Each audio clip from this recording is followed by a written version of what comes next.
Le 31 mai et le 1er juin 2018 se tenait une nouvelle édition de Plug and Start à la Technopole de l'Aube en Champagne à Troyes. Plug and Start est un événement qui s'adresse aux startups de la France entière sur 2 journées. L'idée étant simplement d'accélérer leurs projets sur 2 journées avec des mentors, qui sont des chefs d'entreprise aguerris, donc qui les bousculent un petit peu dans leurs projets dont ils sont pourtant convaincus au départ. Donc qui les bousculent, qui les remettent en cause, des experts, avocats, experts comptables, qui viennent vérifier que dans le business model, il n'y a pas trop d'ineptie. Ce qu'on veut, nous, c'est qu'en 2 jours, ils aient accéléré comme en 6 mois ailleurs, pour qu'ils se rendent compte qu'ici, il y a un écosystème qui a juste envie de les faire aboutir et gagner. Une vingtaine de startups sont venues échanger et concourir lors de ces 2 jours. Nous, à la base, on est parisiens.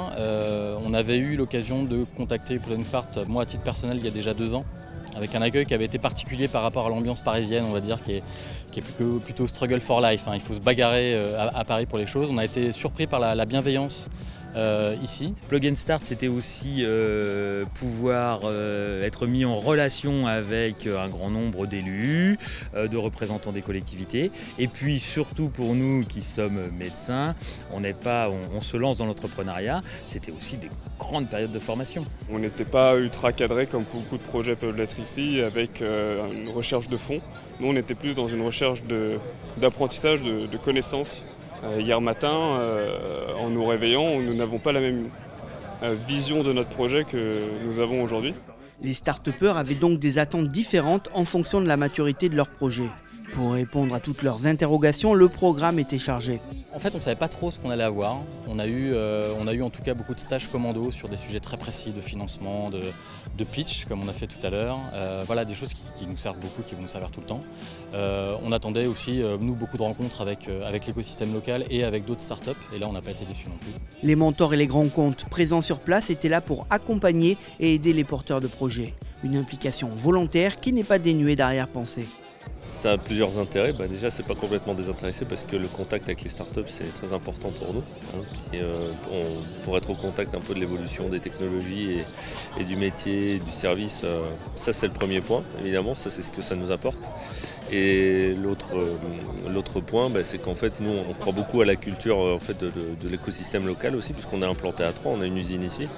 Et on a tout intérêt à ce que l'écosystème local se porte bien, à attirer des jeunes talents. Pendant ces 2 jours, les startups sont mises en compétition dans un esprit d'échange, le but déceler les projets les plus aboutis. On ne recherche pas forcément des compétences chez L'Oréal, on recherche la qualité du projet, la qualité de l'équipe. Donc on essaye que les équipes soient pluridisciplinaires, scientifiques, technologiques, management, design. Et on essaye aussi de faire en sorte qu'il y ait un couple produit-homme. C'est-à-dire que l'équipe soit véritablement en adéquation avec le projet. Plus que le premier prix, pour le lauréat de cette édition, c'est le chemin parcouru durant les 2 jours qui était important. C'était à peu près une consécration pour toute entreprise, pour moi, de passer par là. C'est vraiment un gros coup de pouce, je pense, de rencontrer tout ce monde, tout le réseau local. Voilà, c'était vraiment une volonté de se montrer, de se mettre en avant, d'essayer en tout cas, d'agrandir son réseau et puis de partager avec d'autres candidats finalement qui apportent énormément. Car l'entrepreneuriat aujourd'hui pour moi c'est vraiment un partage avec les autres, c'est apprendre des échecs de certains et surtout de la réussite de beaucoup. Le but de ces 2 jours était donc bien d'encourager les entrepreneurs et de lever les craintes d'échec qui sont souvent les premiers freins à la création. Il n'y a pas d'erreur à vouloir entreprendre en tout cas, voilà.